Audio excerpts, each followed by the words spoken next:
J'enregistre cette vidéo pour me désavouer publiquement de la secte des bannières noires de l'Est, ainsi que de son leader Abdullah Hachem.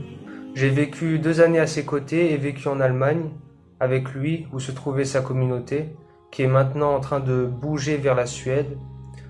Je ne crois plus en cette secte et je sais avec certitude que cette darwa est fausse, et que son leader est un diable parmi les hommes, après ce qui m'a été donné de voir de sa part. Ses nombreuses utilisations du mensonge, comment il ordonne à ses Ansar de mentir dans de nombreux cas, alors qu'il s'est lui-même nommé Abba Sadiq, le père des véridiques. J'ai vu à quel point cet homme est un pervers comme vous n'en rencontrerez qu'un dans votre vie. Et je dis pas ça à cause du test sexuel auquel j'ai été soumis.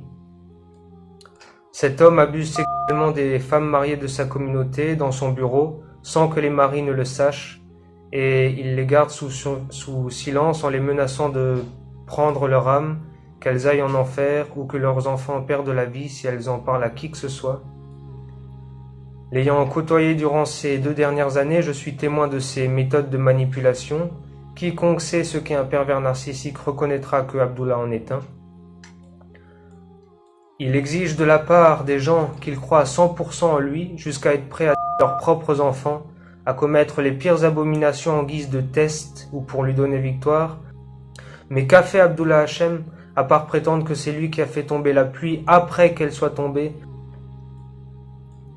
Il n'a fait que montrer sa faillibilité à travers ses nombreuses erreurs, ses incapacités à régler les affaires de ses Ansar, ses incapacités à régler les problèmes entre frères, son incapacité à monter un business.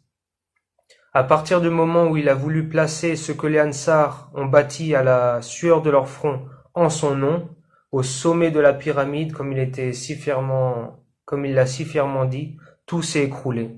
Ses shops ont été fermés car dans son infaillibilité, il n'a même pas su qu'il n'avait aucun droit d'ouvrir une compagnie en Allemagne.